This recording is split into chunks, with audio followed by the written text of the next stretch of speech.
ദൈവനാമത്തിന് മഹത്വം ഉണ്ടാകട്ടെ. അനുഗ്രഹിക്കപ്പെട്ട പ്രഭാതത്തിനായി നന്ദി നിറഞ്ഞ ഹൃദയത്തോടെ സ്തുതിക്കുന്നു, സ്തോത്രം ചെയ്യുന്നു. പ്രിയ മക്കളെ, ഈ പ്രഭാതത്തിൽ നാം ചിന്തിക്കാൻ പോകുന്ന വിഷയം ദൈവമക്കൾ നിഷ്ക്രിയരാകരുതേ, സമയം തക്കത്തിൽ ഉപയോഗിച്ചുകൊള്ളുവിൻ എന്നതാണ്.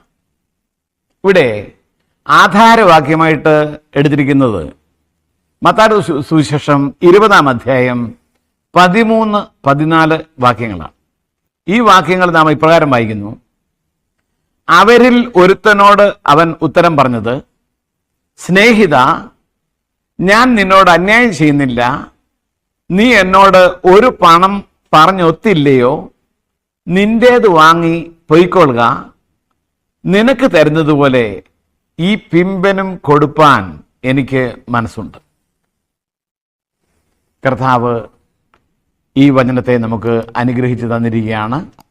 ഇവിടെ നാം ചിന്തിക്കുമ്പോൾ എഫെസ്യ ലേഖനത്തിൽ എഴുതിയിട്ടുണ്ട്, ഇത് ദുഷ്കാലമാകയാൽ സമയം തക്കത്തിൽ ഉപയോഗിച്ചുകൊള്ളുവിൻ. പ്രിയ ദൈവമക്കളെ, നമ്മുടെ ഈ ആധാരവാക്യത്തിൽ കാണുന്ന മത്തായിയുടെ സുവിശേഷം 20-ാം അധ്യായം 1 മുതൽ 16 വരെയുള്ള വാക്യങ്ങൾ വായിക്കുകയാണെങ്കിൽ അവിടെ നമുക്കൊരു ഉപമ കാണാൻ കഴിയും. ആ ഉപമയിൽ സ്വർഗരാജ്യത്തെക്കുറിച്ച് പറഞ്ഞിരിക്കുന്നു. സ്വർഗരാജ്യത്തോട് ഉപമിക്കുവാൻ ഇവിടെ ഒരു വീട്ടുടയവനോടാണ് സാദൃശ്യപ്പെടുത്തിയിരിക്കുന്നത്. അദ്ദേഹം പുലർച്ചയ്ക്ക് പുറപ്പെട്ട് തൻ്റെ മുന്തിരിത്തോട്ടത്തിലേക്ക് വേലയ്ക്കായി ആളുകളെ വിളിക്കുകയാണ്. പുലർച്ചയ്ക്ക് വിളിച്ചവരുണ്ട്. ആ സമയത്ത് ആ വിളിച്ചവരോട് പറയുകയാണ്, നിങ്ങൾക്ക് ഒരു വെള്ളിക്കാശ് തരാം, നിങ്ങൾ എൻ്റെ മുന്തിരിത്തോട്ടത്തിൽ വേല ചെയ്യും. സന്തോഷത്തോടെ ആ കാര്യം സ്വീകരിച്ചുകൊണ്ട് വേല ചെയ്യാൻ പോയി. അതിനുശേഷം അദ്ദേഹം 3-ാം മണി നേരത്ത് നടക്കുമ്പോൾ ചന്തസ്ഥലത്ത് ചില ആളുകൾ മെനക്കെട്ട് നിൽക്കുന്നുണ്ട്. ആ സമയത്ത് അവരോട് പറയുകയാണ്, നിങ്ങൾ എന്തിനാണ് ഇങ്ങനെ മെനക്കെട്ട് നിൽക്കുന്നത്? നിങ്ങൾ എൻ്റെ മുന്തിരിത്തോട്ടത്തിൽ വേല ചെയ്യുക. അവർക്കും നിശ്ചയമായും നിങ്ങൾക്ക് ന്യായമായ കൂലി തരാമെന്ന് പറഞ്ഞു. അതിനുശേഷം 6-ാം മണി നേരത്ത് കണ്ടപ്പോഴും ആളുകൾ മെനക്കെട്ട് നിൽക്കുന്നത് കണ്ട് അവരെയും മുന്തിരിത്തോട്ടത്തിൽ വിളിച്ചു.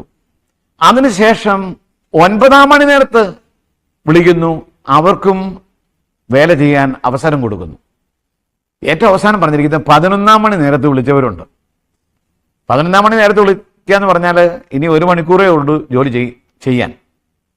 ആ 1 മണിക്കൂർ ജോലി ചെയ്യുന്നവരെയും വിളിച്ചു. അങ്ങനെ 5 തരത്തിൽ 5 സമയങ്ങളിൽ ആളുകളെ വിളിക്കുന്നതായി കാണാൻ കഴിയും. നമ്മുടെ ഇന്നത്തെ ടൈം നോക്കുകയാണെങ്കിൽ രാവിലെ 6 മണിക്ക് വിളിച്ചവരുണ്ട്, 9 മണിക്ക് വിളിച്ചവരുണ്ട്, ഉച്ചയ്ക്ക് 12 മണിക്ക് വിളിച്ചവരുണ്ട്, 9-ാം മണി നേരത്ത് ഉച്ച കഴിഞ്ഞ് 3 മണിക്ക് വിളിച്ചവരുണ്ട്, 5 മണിക്ക് വിളിച്ചവരുണ്ട്. ഇവർക്കെല്ലാം കൂലി കൊടുക്കുന്ന സന്ധ്യാസമയത്താണ്, അല്ലെങ്കിൽ 6 മണിക്ക് 6 PM ആ സമയത്ത് കൂലി കൊടുക്കുമ്പോൾ ഏറ്റവും അവസാനം വന്ന ആളിന് ഒരു വെള്ളിക്കാശ് കൊടുത്തു. അപ്പോൾ മറ്റുള്ളവരെല്ലാം ചിന്തിച്ചു, ഞങ്ങൾ നേരത്തെ ജോലി ചെയ്യാൻ വന്നവരാണ്, അത് കൂടുതൽ കിട്ടുമെന്ന് ഓർത്തു. പക്ഷേ ഇവർക്കെല്ലാവർക്കും ഒരേ കൂലിയാണ് ലഭിച്ചത്. പ്രിയ ദൈവമക്കളെ, ദൈവം നമ്മെ വേലയ്ക്ക് വിളിക്കുമ്പോൾ നമ്മൾ എത്ര സമയം ജോലി ചെയ്തു എന്നുള്ള അല്ല ഉദ്ദേശിക്കുന്നത്, നമ്മളെ വിളിക്കുന്ന സമയം മുതൽ നമ്മൾ ആത്മാർത്ഥമായി വേല ചെയ്തിട്ടുണ്ടോ എന്നുള്ളതാണ്. എല്ലാവർക്കും ലഭിക്കാൻ പോകുന്നത് ഒരേ കൂലിയാണ്. നമുക്കൊക്കെയും ദൈവം വാഗ്ദത്തം ചെയ്തിരിക്കുന്നത് നിത്യജീവനാണ്. അത് നമുക്ക് ലഭിക്കും.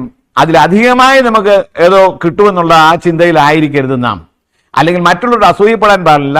പിമ്പന്മാർ മുമ്പന്മാരും മുമ്പന്മാരും ആകുന്ന ദൈവത്തിന് വചനം പറയാം. ഇവിടെ സമയം തക്കത്തിൽ ഉപയോഗിക്കുക എന്ന് പറയുമ്പോൾ തിരുവചനത്തിൽ നമ്മൾ കാണുന്നത് എല്ലാവർക്കും 24 മണിക്കൂറാണ് തന്നിരിക്കുന്നത്, ദൈവം തന്നിരിക്കുന്നു. ചില ആളുകൾ പറയും, ഞങ്ങൾക്ക് സമയമില്ല. എല്ലാവർക്കും 24 മണിക്കൂറുണ്ട്. സമയം കണ്ടെത്തുക എന്നുള്ളതാണ് നമ്മുടെ വിഷയം. തിരുവചനം നമ്മൾ പഠിക്കുമ്പോൾ തിരുവചനത്തിലും നമ്മളോട് പറയുന്നത് ഈ സമയം വലിയൊരു നിധിയാണ്.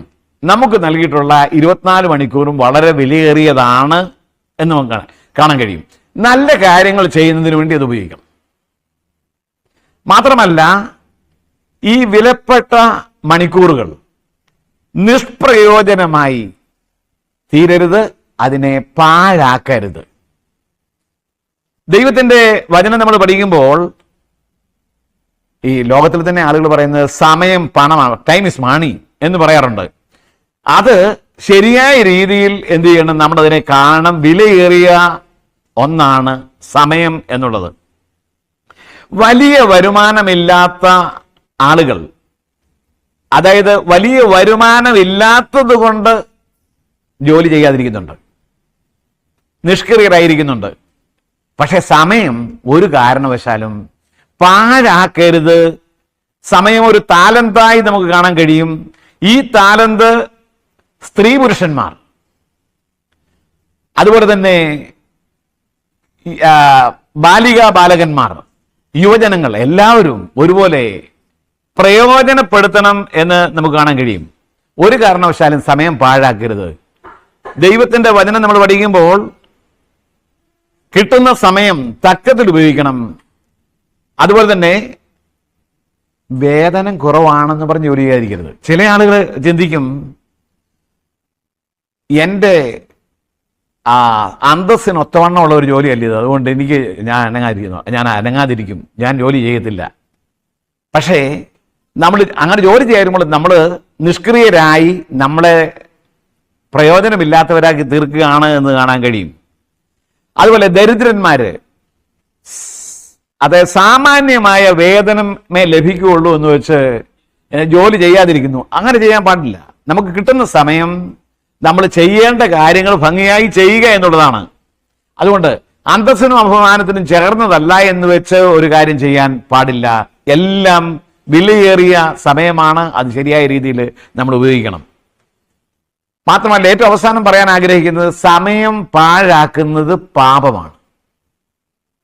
പലപ്പോഴും നമ്മൾ പാപത്തെ കണക്കാക്കുന്നത് അനേക വലിയ വലിയ കാര്യങ്ങൾ പറഞ്ഞാണ്. എന്നാൽ സമയം നമ്മൾ പാഴാക്കി കളഞ്ഞാൽ അതെന്താകുന്നു? പാപമായി നമുക്ക് കാണാൻ കഴിയും. ഒന്നുകിൽ സ്വന്തം ആവശ്യത്തിന് വേണ്ടി അല്ലെങ്കിൽ സ്വന്തം പ്രയോജനത്തിന് വേണ്ടി സമയം വിനിയോഗിക്കണം, അല്ലെങ്കിൽ മറ്റുള്ളവരുടെ അനുഗ്രഹത്തിന് വേണ്ടി സമയം വിനിയോഗിക്കണം. ഇങ്ങനെ തിരുവചനം നമ്മൾ പഠിക്കുമ്പോൾ സമയത്തെ തക്കത്തിൽ ഉപയോഗിക്കേണ്ടതാണ്. തിരുവചനത്തിൽ ഉടനീളം സമയത്തിന്റെ പ്രാധാന്യമുണ്ട്. ഇത് വലിയ നിധിയാണ്, അത് ഒരു താലന്താണ്, ഏറ്റവും അനുഗ്രഹമാണ് സമയം. നമ്മൾ സമയത്തെ പാഴാക്കുന്നെങ്കിൽ നമ്മൾ വളരെയധികം പ്രയാസപ്പെടേണ്ടി വരും. മാത്രമല്ല, ഏറ്റവും അവസാനം പറയാൻ ആഗ്രഹിക്കുന്നത്, നമ്മൾ സമയം പാഴാക്കിയാൽ നമ്മൾ പാഴാക്കുന്നതിന് നമ്മുടെ കണക്ക് ബോധിപ്പിക്കേണ്ടി വരും. സ്വർഗത്തിലെ ദൈവം നമ്മളെ അനുഗ്രഹിക്കട്ടെ. നമ്മളാരും സമയത്തെ പാഴാക്കാതെ ഇരിക്കുവാൻ സ്വർഗത്തിലെ ദൈവം നമ്മളെ സഹായിക്കട്ടെ. നമുക്ക് പ്രത്യേകമായി നൽകിയിട്ടുള്ള എല്ലാ അനുഗ്രഹങ്ങളും സമയത്തിലൂടെയാണ്. ദൈവം നമ്മളെ അനുഗ്രഹിച്ച് ആശീർവദിക്കട്ടെ. നമുക്ക് പ്രാർത്ഥിക്കാം. കരുണാസമ്പൂർണനായ അടിയങ്ങളുടെ വാഴ്ത്തപ്പെട്ട ദൈവമേ, അടിയങ്ങൾക്ക് നൽകിയിട്ടുള്ള 24 മണിക്കൂർ സ്വർഗത്തിലെ ദൈവത്തിന്റെ മഹത്വത്തിനായി അടിയങ്ങള് ബുദ്ധിപൂർവ്വം ചെലവഴിക്കുവാൻ, പാഴാക്കാതെ അടിയങ്ങളെ ഏൽപ്പിച്ചിട്ടുള്ള ചുമതലകൾ ഭംഗിയായി ചെയ്യുന്നതിന് സ്വർഗത്തിലെ ദൈവം അടിയങ്ങളെ സഹായിക്കണമെന്ന്, അനുഗ്രഹിക്കുമാറാകണമെന്ന് അടിയങ്ങൾ പ്രാർത്ഥിക്കുന്നു. തൃക്കരങ്ങളിലേക്ക് അടിയങ്ങളെ സമർപ്പിക്കുന്നു. ഇന്ന് തിരുവചനം കേട്ട എല്ലാവർക്കും സമയം തക്കത്തിൽ ഉപയോഗിക്കാനുള്ള കൃപ നൽകണമേ എന്ന് പ്രാർത്ഥിക്കുന്നു. അടിയങ്ങൾക്ക് എല്ലാവർക്കും കർത്താവ് തരാൻ പോകുന്ന പ്രതിഫലം ഒന്നായതുകൊണ്ട് തിരുനാമത്തിന് നന്ദിയോടെ സ്തോത്രം. അത് ലഭിക്കാതിരിക്കുവാൻ ഇടയാകരുതേ. അടിയങ്ങളുടെ സമയത്തെ പാഴാക്കി അടിയങ്ങളുടെ ജീവിതത്തിൽ അത് പാപമായി തീരാൻ ഇടയാകരുതേ എന്ന് പ്രാർത്ഥിക്കുന്നു.